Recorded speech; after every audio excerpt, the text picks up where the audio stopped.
partir de leur domicile. Il y en a qui sont dans leurs autos et ils rentrent chez eux après une journée de labeur. Que ton esprit nous assiste et nous accompagne. Au nom puissant de Jésus-Christ, nous avons ainsi prié. Amen. Donc, nous allons chercher nos Bibles, parole de Dieu.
Et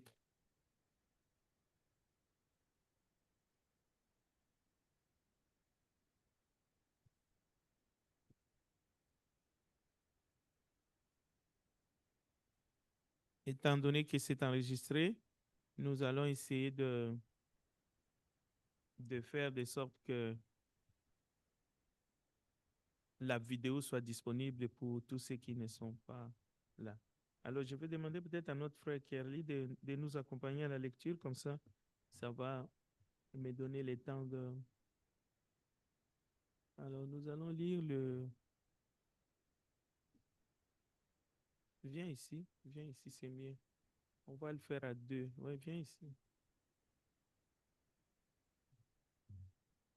Comme ça va me permettre d'aérer un peu l'étude. Donc, cherchez 1 Pierre chapitre 5, versets 1 à 4. Oui. Donc, tu vas faire les deux lectures et puis après, on commence. 1 Pierre 5, le verset 1 jusqu'au verset 4. Allez. 1 Pierre chapitre 5, les versets 1 à 4.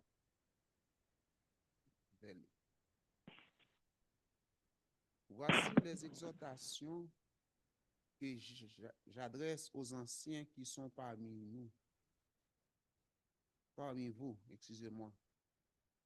Moi, ancien comme eux, témoin des souffrances de Christ et participant de la gloire qui doit être manifestée. Paissez le troupeau de Dieu qui est sous votre garde, non pas contrainte, mais volontairement, selon Dieu, non pour un gain sordide, mais avec dévouement. Non comme dominant sur ceux qui vous sont échus en partage, mais en étant les modèles du troupeau. Verset 4. Et lorsque le souverain pasteur paraîtra, vous obtiendrez la couronne incorruptible de la gloire. Amen.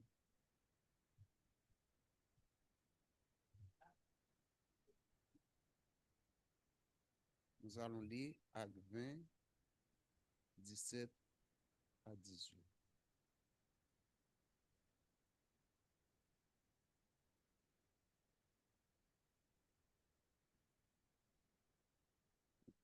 Actes 20, versets 17 à 18. Et j'ai lu. Cependant, des milliers, Paul envoya chercher à Éphèse les anciens de l'Église. Lorsqu'il fut arrivé vers lui, il leur dit, c'est le verset 18, vous savez de quelle manière, depuis le premier jour où je suis entré en Asie, je me suis sans cesse conduit avec vous. Amen.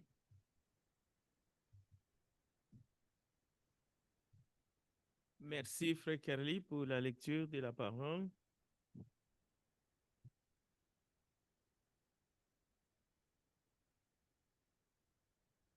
Nous allons maintenant nous concentrer à l'étude de la parole de Dieu. La raison pourquoi nous venons de lire ces deux textes, c'est parce que ce soir, je veux répondre à une question qui a été posée durant le temps que nous avons passé ensemble dans le temps d'évangélisation qui a été présenté par notre frère Kit. Je vais répondre à cette question qui a été posée par notre frère Angelo. Il s'agit des qualifications des anciens et diacres dans la parole de Dieu. Mais je dois d'abord dire que une église, lorsqu'elle est organisée dans un endroit où il n'y avait pas d'église, ça ne peut pas commencer directement avec les anciens. Et des fois, ça prend beaucoup de temps avant que le membre arrive à la maturité, parce que les anciens, on ne le fabrique pas. C'est à travers une marche vers la maturité. Cette marche peut se faire rapidement, tout comme ça peut prendre beaucoup de temps à cause des épreuves qu'une assemblée locale pourrait passer dans son sein. Alors, Pierre s'adresse aux anciens. C'est la première remarque. Pierre dit que lui-même est ancien. Nous savons qui est Pierre. Donc, pourquoi il s'adresse aux anciens? Dans 1 Pierre chapitre 5, c'est aux anciens de paître les troupeaux de Dieu. C'est-à-dire les anciens sans faire l'exégèse des termes. Ce sont les anciens qui sont de bergers pour paître les troupeaux de Dieu. Et on ne peut pas discuter autour parce que nous voyons ici Pierre s'adresse aux évêques, aux anciens. C'est le rôle des anciens qui sont des évêques, qui sont des bergers, de paître les troupeaux de Dieu. Alors, dans le deuxième texte que le frère Kerli nous a lu, dans Actes chapitre 20, nous avons encore un deuxième témoignage, Actes chapitre 20 et au verset 17. Cependant, des milliers, Paul envoya chercher à Éphèse les anciens de l'Église. Et c'est avec les anciens que Paul est en train de rappeler la mission que Jésus-Christ a confiée aux anciens, qui est de paître les troupeaux de Dieu. Maintenant, Paul ne dit pas qu'il est ancien lui-même. Nous comprendrons pourquoi. Mais Pierre s'est dit qu'il est évêque. Nous avons déjà vu dans le passé que dans l'église qui était à Jérusalem, il y avait 3 évêques. Pierre, Jean et Jacques. Maintenant, ici, Paul, comme apôtre, appelle les évêques d'Éphèse et il va avoir un entretien avec eux. Alors, écoutez le verset 28, juste le verset 28. Comme ça, il n'y a pas place au débat. Le verset 28 de Acte 20, nous lisons. Prenez donc garde à vous-même et à tous les troupeaux sur lesquels le Saint-Esprit vous a établi évêque, pour paître l'Église du Seigneur qu'il s'est acquise par son propre sang. Donc, encore une fois, c'est le Saint-Esprit à travers les ministres de Dieu qui établit les anciens comme étant des bergers et des évêques pour paître les troupeaux de Dieu. Donc, nous voulons balayer l'organisation que nous voyons dans les églises modernes, les dénominations, où un homme qui porte le titre de pasteur, avec ou sans ancien, dirige une assemblée. Donc, cette formule n'est pas biblique et ne cadre pas avec la doctrine du Seigneur Jésus. Qu'il soit clair. Maintenant, nous allons voir qu'est-ce que la Bible enseigne sur les personnes qui doivent être établies comme évêques, comme anciens, pour diriger l'Église du Dieu vivant, pour paître les troupeaux. Et ça ne peut pas être une personne. C'est toujours deux ou plus. C'est pour cela, lorsque Paul fait appel aux anciens de l'église d'Éphèse, Paul n'appelle pas une personne. Il les appelle en équipe, en groupe. Ils sont plusieurs pour une assemblée. Donc, on ne peut pas avoir un seul évêque dans une assemblée locale. C'est impossible, ce n'est pas du tout dans la parole. Bien, alors, sans polémique, dans l'église du Nouveau Testament, dans la nouvelle alliance de la grâce et de la vérité, le troupeau ne sont pas sous la garde d'une personne appelée pasteur. C'est la fausse doctrine. Cela veut dire que cet individu, c'est un usurpateur. C'est un faux berger. Mais il faut plusieurs évêques qui sont qualifiés et qui sont censés paître les troupeaux de Dieu. Nous avons lu deux écritures. 1 Pierre chapitre 5, versets 1 à 4, le frère Kerli l'a lu, et Actes chapitre 20, on peut lire à partir du verset 17 jusqu'au verset 28. Paul dit, car je vous ai annoncé tous les conseils de Dieu, sans en rien cacher. Prenez donc garde à vous-même et à tous les troupeaux sur lesquels le Saint-Esprit vous a établi évêque pour paître l'Église du Seigneur qu'il s'est acquise par son propre sang. Donc, alors, maintenant, il faut que celui qui aspire à la charge d'évêque remplisse des qualifications. Ce n'est pas un homme qui a terminé l'école de théologie ou, je ne sais pas moi, il est marié ou pas, et du coup, il va s'autoproclamer berger d'une assemblée, même si c'est lui-même qui a commencé. Non. Il n'est pas évêque, parce qu'il faut être établi évêque. Mais selon les Écritures, nous ne parlons pas des évêques catholiques. Non, non, non. Ici, nous sommes selon les textes, selon les Écritures. Nous ne jetons pas la pierre. L'évêque d'une région, non, non, non, nous ne sommes pas là. Ici, nous parlons dans l'Église du Christ, au 1er siècle et jusqu'aujourd'hui, lorsqu'on suit les textes originaux. Donc, c'est là que nous sommes. Donc, nous sommes dans les textes originaux. OK? Alors, la question de notre frère Angelo mérite une attention particulière.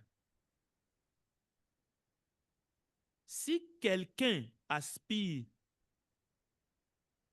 à la charge d'évêque, il désire une œuvre excellente. Nous sommes dans 1 Timothée chapitre 3.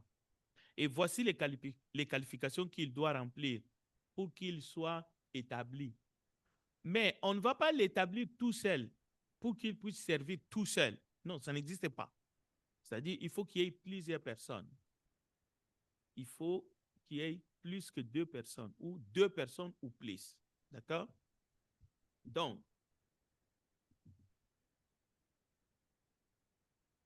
1 Timothée chapitre 3, nous lisons maintenant le verset 2.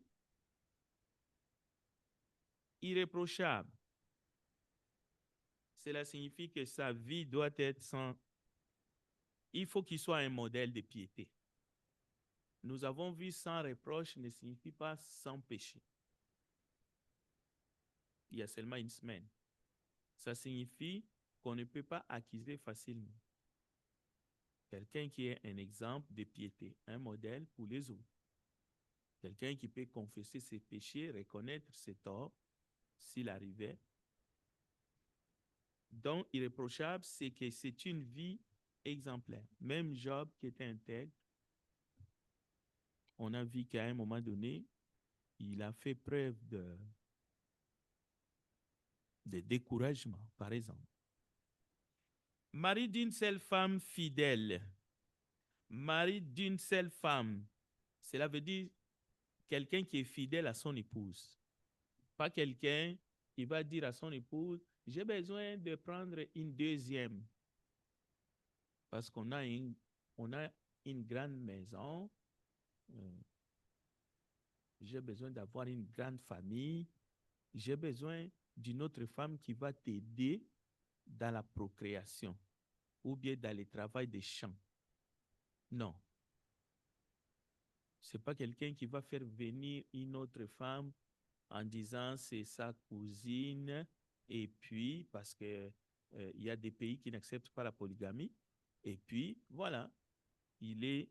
Non, ce n'est pas comme ça. Mari d'une femme, une seule femme légitime, une femme légitime. Bien, c'est-à-dire quelqu'un qui vit dans la fidélité envers son épouse. Comme une... Donc, c'est ça que ça veut dire mari d'une seule femme. Sobre, quelqu'un qui peut se maîtriser facilement, hein? Quelqu'un qui est équilibré dans ses émotions. Voilà quelqu'un de sobre et équilibré dans son comportement. Modéré, ça veut dire discret, humble, évitant tous les excès dans tous les aspects de sa vie, mais aussi dans sa relation avec les autres. Donc, quelqu'un de modéré.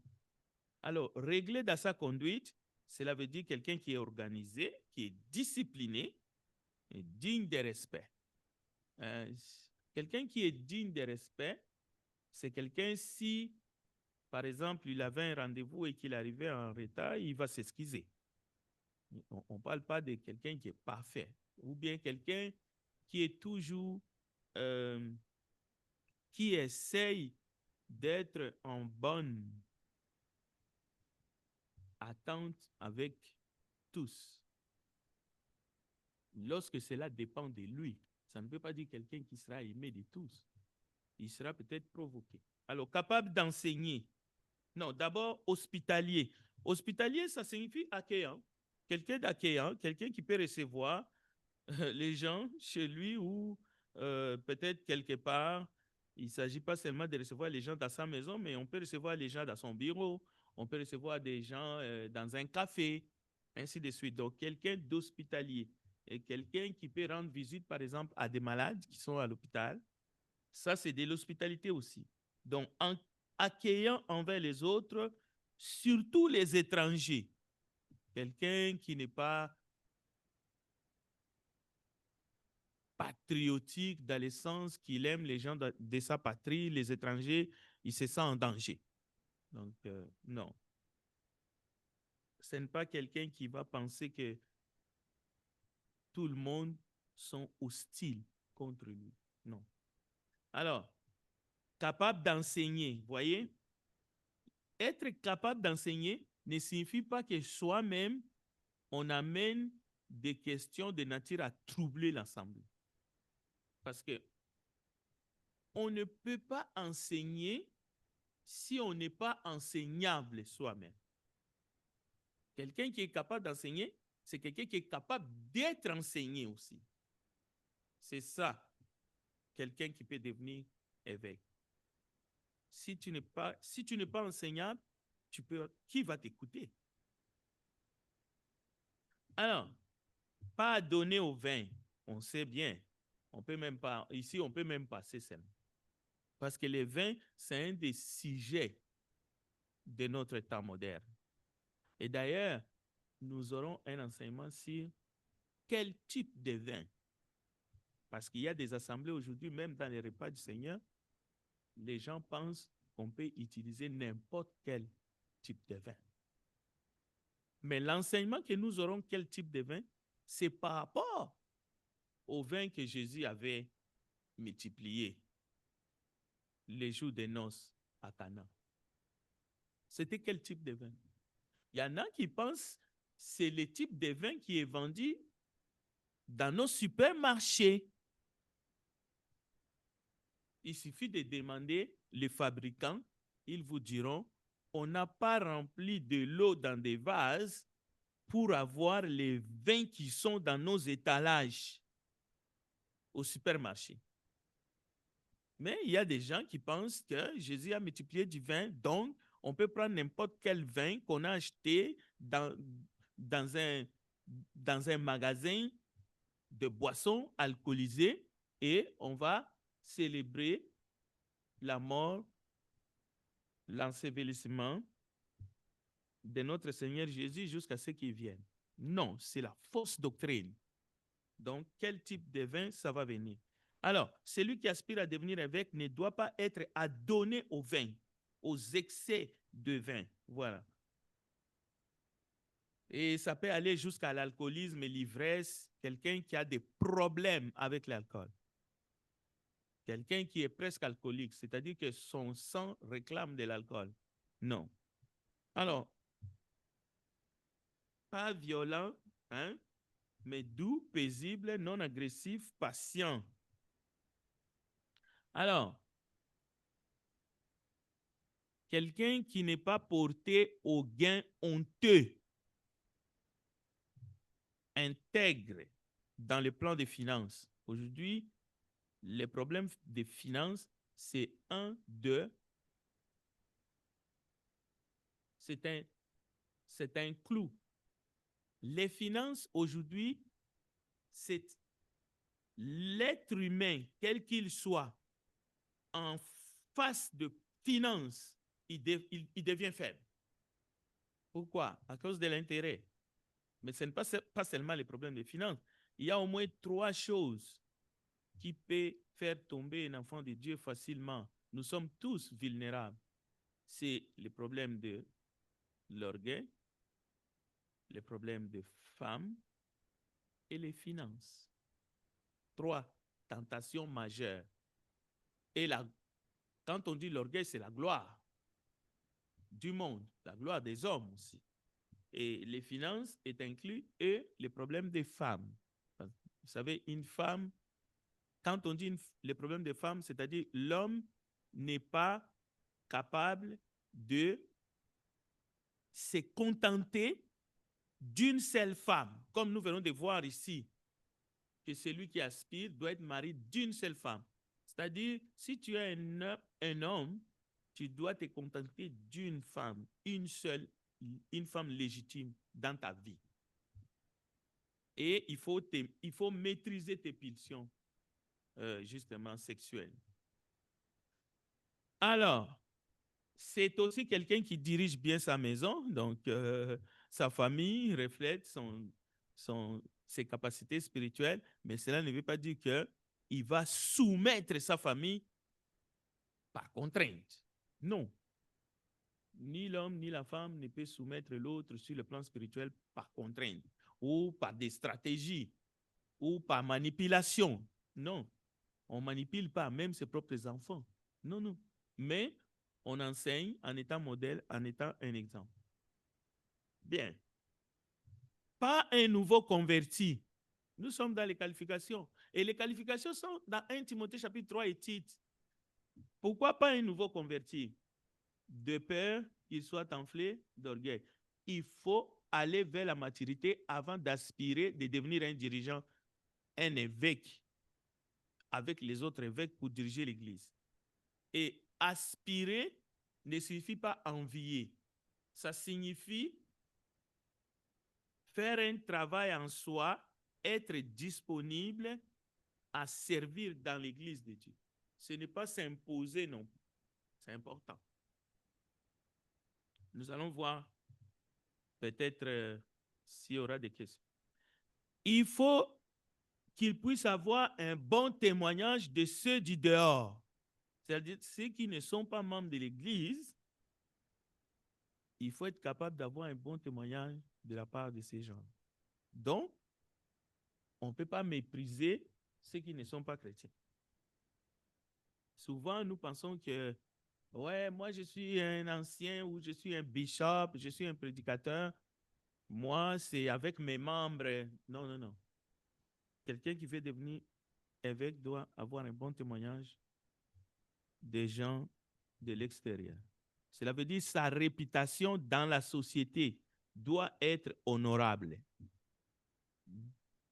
Admettons, ce n'est pas quelqu'un qui est bourré de dettes, parce que si vous devez tout le monde de l'argent, vous avez emprunté, vous ne remboursez pas, croyez-moi, vous n'avez pas un bon témoignage envers les gens à qui vous avez emprunté l'argent.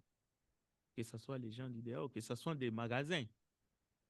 Donc, vous voyez, c'est important, c'est juste pour essayer de comprendre comment nous pouvons avoir une bonne réputation. C'est aussi notre manière de nous comporter et de vivre avec nos voisins, par exemple. Alors, ce n'est pas les mêmes qualifications pour les diacres. Là, nous avons terminé les qualifications pour ceux qui aspirent à devenir évêques. Maintenant, passons dans 1 Timothée chapitre 3, versets 8 à 13.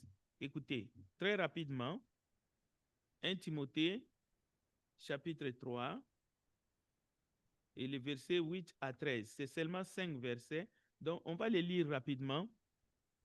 Alors aujourd'hui, quand nous voyons les gens, je suis dirigeant, je suis évêque, je suis ancien, la question est de savoir, est-ce que ces personnes-là, si on prend la loupe de la parole de Dieu pour examiner comment ils sont devenus évêques ou anciens, est-ce que la parole de Dieu a été respectée? Question. Ce n'est pas parce que quelqu'un dit je suis pasteur, il porte ça comme un titre qu'il l'est vraiment. Non. C'est la parole qui doit déterminer si tu l'es ou tu ne l'es pas. On peut même t'établir, mais sans respecter la parole. Malheureusement, c'est un drame. Nous l'avons entendu. Écoutez, de même, je suis dans 2 Timothée, mais 1 Timothée, chapitre 3, verset 8. Écoutez, les diacres aussi doivent être honnêtes, éloignés de la duplicité et des excès du vin, d'un gain sordide. Concernant les mystères de la foi dans une conscience pure, il faut qu'ils conservent les mystères de la foi dans une conscience pure, les diacres. Écoutez bien ces versets, parce que je vais revenir beaucoup là-dessus, le verset 10. Qu'on les éprouve d'abord et qu'ils exercent ensuite leur ministère s'ils sont sans reproche. Je vais m'arrêter ici. Après, ce sont les femmes. Et les femmes, de même, doivent être honnêtes, non médisantes, sobres, fidèles en toutes choses. Les diacres doivent être maris d'une seule femme et diriger bien leurs enfants et leur propre maison, car ceux qui remplissent convenablement leur ministère s'acquièrent un rang honorable et une grande assurance dans la foi en Jésus-Christ.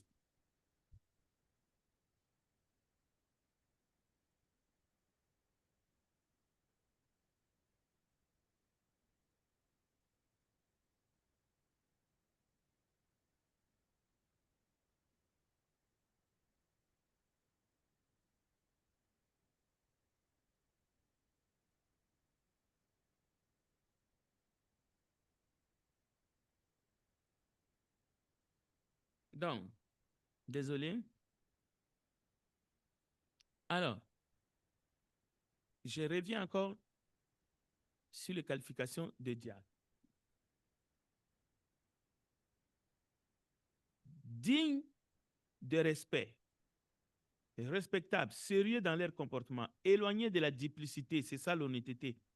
Pas des excès de vin, mais intègre, motivé, pas motivé par l'argent, mais gardant la foi avec une conscience pure. Donc, il faut être solide. Il faut qu'on les éprouve d'abord. Cela veut dire, on n'établit pas les diacres aujourd'hui, demain, ils sont confirmés comme diacres. Non. Lorsqu'on établit les diacres, il faut qu'ils servent d'abord en essai. Et ça peut prendre du temps pour que les membres les observent en train de servir comme des diacres, mais ils sont en essai. On les met en épreuve, ils servent. Et après un certain nombre de temps, s'ils passent l'épreuve, là, on va les confirmer. C'est ça que le verset 10 dit. On ne peut pas inventer la roue. Écoutez, le texte est là. Il faut les éprouver d'abord. Qu'on les éprouve d'abord et qu'ils exercent ensuite leur ministère s'ils sont sans reproche. Donc, on établit les diacres aujourd'hui.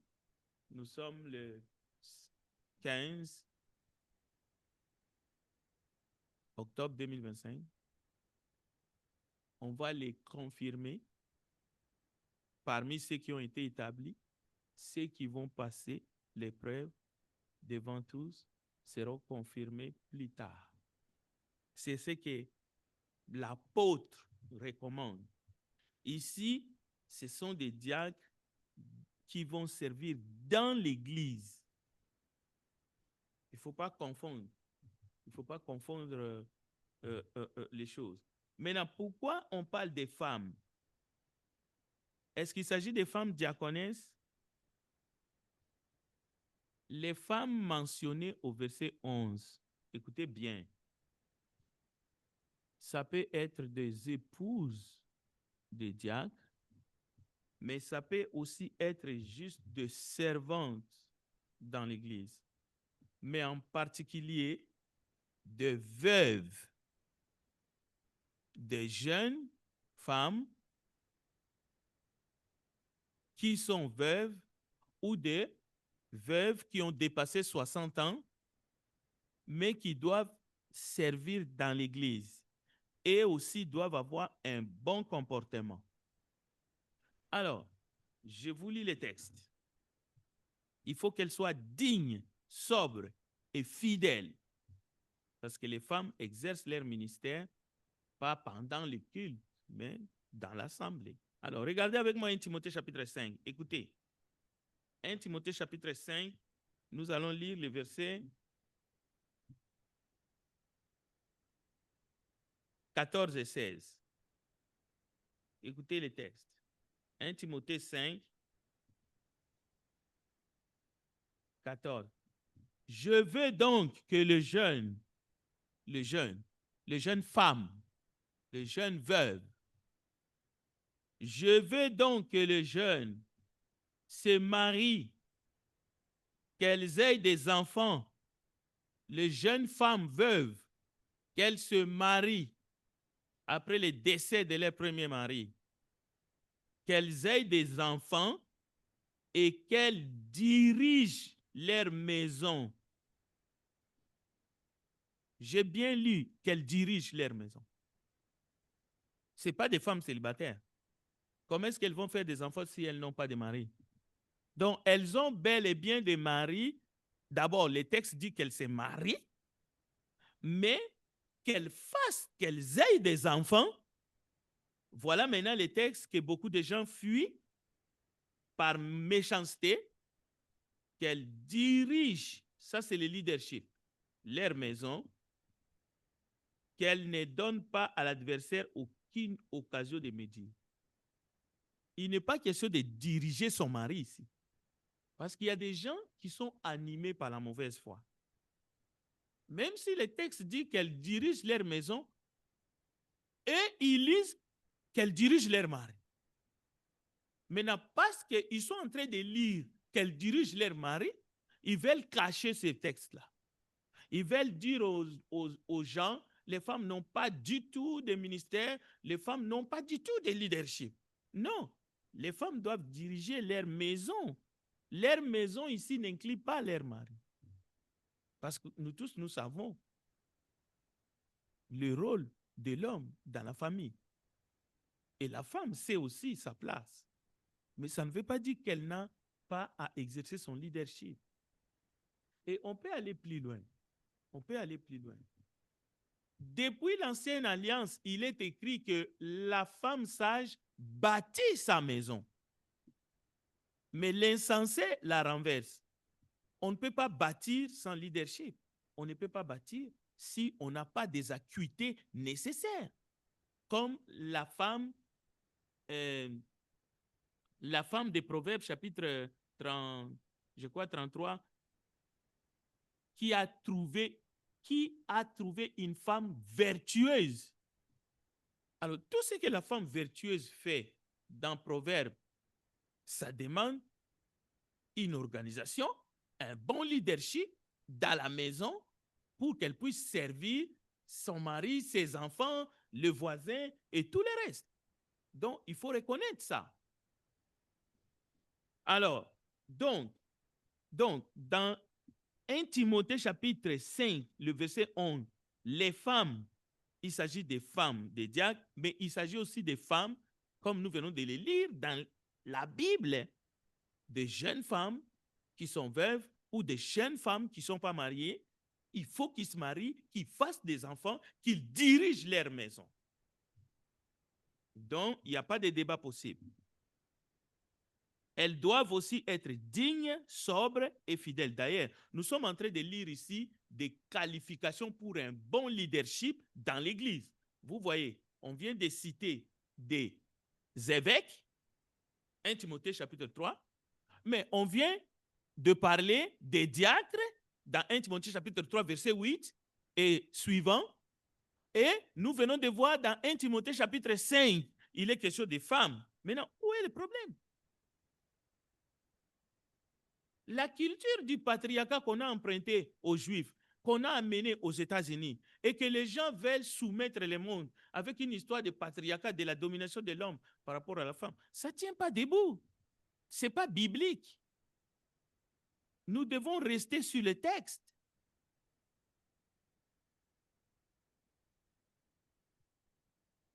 Bien. Les jeunes veuves, femmes, doivent se marier et doivent bien diriger leur maison. C'est écrit 1 Timothée chapitre 5. Alors maintenant, les qualifications des anciens dans Tite, c'est la même chose avec avec des ajouts. Écoutez, qualification des anciens. Pour ceux qui aspirent à devenir évêques, maintenant dans Tite, il faut, je vais lire d'abord dans les livres et après je vais donner les explications. Prenez Tite avec moi. Tite, écoutez. Paul, serviteur de Dieu et apôtre de Jésus-Christ, pour la foi des élus de Dieu et la connaissance de la vérité qui est selon la piété. À Tite, mon enfant légitime en notre communion, en notre commune foi, que la grâce et la paix te soient données de la part de Dieu le Père et de Jésus-Christ notre Sauveur. Je t'ai laissé en Crète afin que tu mettes en ordre ce qui reste à régler. Voyez? La ville de Crète avait besoin de dirigeants. Mais il y a eu du temps qui se sont écoulés, l'église de Crète n'avait pas. Maintenant, Paul laisse Tite à Crète pour qu'il puisse arranger ces choses-là. Mais selon les Écritures, écoutez, selon mes instructions, pas selon des instructions qui peuvent venir de n'importe qui.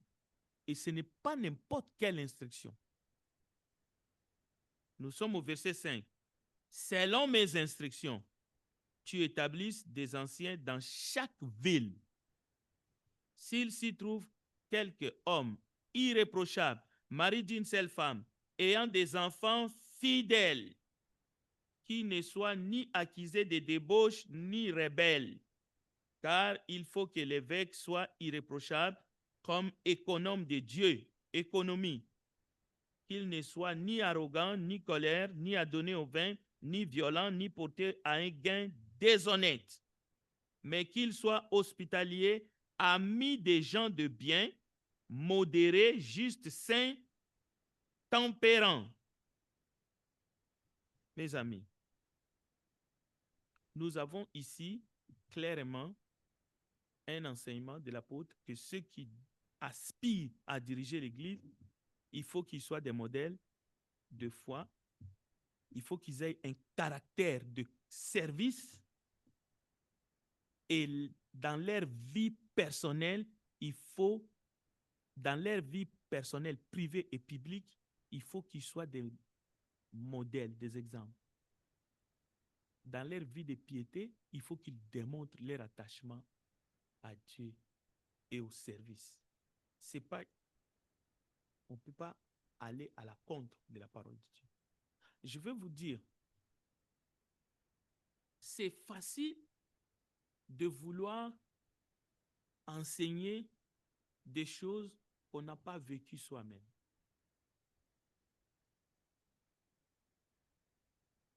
Par la grâce de Dieu, j'ai servi dans l'Église du Christ de Genève, en Suisse, pendant plusieurs années. J'étais employé salarié, embauché comme évangéliste. Donc, je recevais un salaire de l'Église. J'enseignais, mais j'évangélisais. J'allais dans les prisons, dans les hôpitaux, mais aussi, j'ai été embauché après ma conversion, quelque temps après. Mais pendant tout le temps que nous avons passé, ma famille et moi, à Genève, en Suisse, nous étions des membres de l'Église du Christ de Genève où je travaillais comme évangéliste. Mais il n'y avait pas d'anciens. Pendant plusieurs années, il n'y avait pas d'anciens. Les anciens n'étaient pas établis parce que l'Église n'était pas arrivée à la maturité pour qu'on puisse avoir des anciens. Mais il y avait des frères, des responsables qui travaillaient, que ce soit à l'aéroport de Genève, d'autres c'était des enseignants, d'autres c'était des chefs d'entreprise. On avait beaucoup d'Italiens qui avaient des entreprises, ainsi de suite. Mais tous ces hommes-là, c'était des bons frères et ils étaient engagés dans l'œuvre du Seigneur. Maintenant, c'est à travers les hommes, ces hommes engagés et responsables, déjà dans leur propre famille, mais aussi dans l'Église, qu'ensemble, nous travaillons la main dans la main, tout en ayant des assemblées générales où toute l'Église est réunie, que l'Église était dirigée. Quelques années après notre départ, une année ou deux, quand nous avons déménagé au Canada, c'est là qu'on va établir des anciens. Le moment était venu. Mais nous sommes restés à Genève. L'église de Genève, avant même que je sois converti, était là depuis des années. Mais il y avait des frères qui travaillaient fort. Il y avait même l'évangéliste Doyle qui était missionnaire, qui allait partout dans le monde. Mais il fallait que l'église arrive à atteindre sa maturité pour qu'on installe des anciens. Et c'est ce qui a été fait. Mais pendant que nous étions là, pendant que je travaillais là, comme évangéliste, et je n'étais pas le seul, je viens de vous dire que Doyle était aussi évangéliste missionnaire. Il y avait un autre frère qui travaillait déjà à l'église du Christ de Lausanne, mais qui était aussi engagé comme évangéliste à Genève. Mais l'église n'avait pas des anciens. Mais ce n'est pas nous les évangélistes, que ce soit moi ou Doyle ou les frères Brady, qui étaient des archibishops dans l'église. Non. Les hommes baptisés responsables. Les hommes, comme celui que vous avez vu, Marc, qui est venu ici, on se réunissait, mais en tenant compte de l'Assemblée générale et l'Église des années. Lorsque j'ai quitté, ils m'ont donné une lettre de témoignage que j'ai amenée avec moi, que j'ai présentée aux anciens ici. S'ils avaient mentionné qu'en ma qualité d'évangéliste, j'étais en train de diriger l'Église comme un pasteur à Genève, je ne serais pas embauché ici. Ce serait un mauvais témoignage. Donc, c'est pour vous dire que dans le cadre même de la réponse qui a été donnée, une église, oui, peut fonctionner sans avoir des anciens, mais avec l'objectif d'avoir des anciens qui sont qualifiés et établis le moment venu. Donc, voilà un peu comment je voulais terminer cet enseignement. Maintenant, ce que nous voyons dans le monde, un homme appelé pasteur ou des anciens en miniature qui sont soumis à un pasteur. Cette doctrine vient du diable. Oui, il y a des dénominations où tu trouves, on a établi des anciens, mais qui sont soumis à un prédicateur ou à un pasteur ou à un prophète ou à un apôtre. Dans l'église de Jérusalem, jamais les évêques de l'église de Jérusalem où étaient Pierre, Jacques et Jean, dans le cadre de l'organisation de l'église, ils étaient soumis.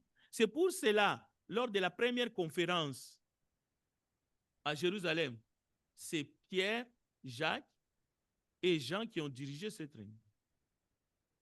Ils ont donné la parole à Pierre et à Paul, le moment venu, Paul et Barnabas, pour qu'ils expliquent. Ce n'était pas question que nous, les apôtres, non. Ils sont montés pour voir les apôtres à Jérusalem, mais ce sont les anciens de l'église de Jérusalem. Et je vais terminer par ceci. Il y a une fausse doctrine aujourd'hui dans le monde où vous allez trouver un prédicateur de l'église du Christ qui prétend, lui, il est prédicateur d'une assemblée ici au Québec. Il dit, ces anciens sont aux États-Unis. Non, ça n'existe pas. C'est la fausse doctrine. Parce que les anciens sont les anciens localement. C'est-à-dire, les frères Kerli,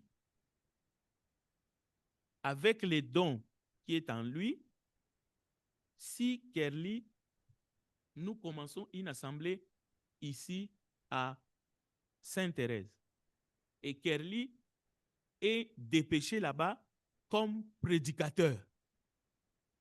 Ce n'est pas parce que Kerli a un soutien d'une église qui est aux États-Unis, qui lui donne un salaire, du coup, les anciens de cette église aux États-Unis deviennent les anciens de Kerli. C'est du n'importe quoi. Vous voyez, la parole de Dieu est tordue en silence à cause des gains sordides. Les gens ferment la bouche, ils ne dénoncent pas ces choses. Pourquoi? Par peur de perdre les soutiens. Et ce que je vous dis là, je viens de vous donner l'exemple. Dieu m'a fait grâce de servir dans plusieurs continents.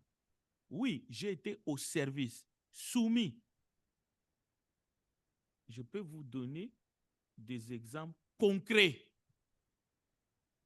Mais, encore une fois, avec Dieu, nous ne pouvons pas abuser de sa parole sans conséquence. Si aujourd'hui, moi, je me permets de me méconduire, de marcher contre la doctrine, je ne serai pas un innocent devant Dieu, parce qu'il est le juste Dieu. Il est le Dieu fidèle. J'encourage cette assemblée qu'on reste ferme à la sainte doctrine. Même un petit écart à la sainte doctrine Un homme récoltera ce qu'il aura semé. Même un petit écart. Nous devons rester fermes dans la doctrine. Alors, c'est enregistré, même si nous avons eu une attaque, peu importe, on est habitué, mais nous allons quand même, nous avons fait une copie, 2 copies. Nous allons mettre ça en ligne à disposition pour que ceux qui ont encore des questions puissent trouver des réponses. Est-ce qu'il y a une question avant qu'on puisse mettre un terme à notre moment d'étude biblique? Pas de questions. Alors, je vais terminer par une prière. Les communiqués, je l'ai fait avant. Nous comprenons tous que les temps commencent à changer. Et lorsque nous arriverons, le moment venu, nous allons vous faire un communiqué. Parce que croyez-le, je commence à le dire maintenant, nous allons tenir nos réunions d'études bibliques, de prières, d'intercession, quoi qu'il arrive, mais de la bonne façon, mais en nous préservant les uns les autres, de la manière. Il n'y aura pas de sacrifice, il n'y aura pas de gens à sacrifier, mais nous allons les faire de la bonne façon. Et gardons les nôtres en prière. J'ai déjà cité quelques noms, mais vous avez le bulletin chez vous. Et terminons par la prière. Prions ensemble. Nous te bénissons, grand Dieu des cieux. Merci pour Constantine qui a été à la technique, notre frère Kerly qui s'est déplacé, mais aussi tous ceux qui étaient en ligne et ceux qui ont été en Zoom malgré les désagréments de ceux qui viennent couper nos transmissions en live. Nous voulons prier et mettre cette situation entre les mains de Dieu. Nous savons que le Dieu de toute grâce, c'est lui qui veille sur nos âmes, va continuer à veiller afin que ceux qui ont soif de la parole ne continuent pas à être pénalisés parce que quelqu'un, quelque part, il ne va pas bien dans sa tête. Nous prions pour ces personnes qui nous agressent et qui nous en veulent pour rien, afin que Dieu puisse les guider et qu'ils puissent revenir à la raison. Père, nous voulons te prier aussi pour tous les malades et pour tous ceux qui sont en déplacement. Nous te remettons nos projets futurs et nous prions, Seigneur, afin que ta volonté puisse se faire dans nos vies, mais surtout dans la vie de nos enfants aussi, Seigneur, qui ont besoin de toi. Au nom de Jésus-Christ, nous avons ainsi prié. Amen. Bonne soirée et à la prochaine.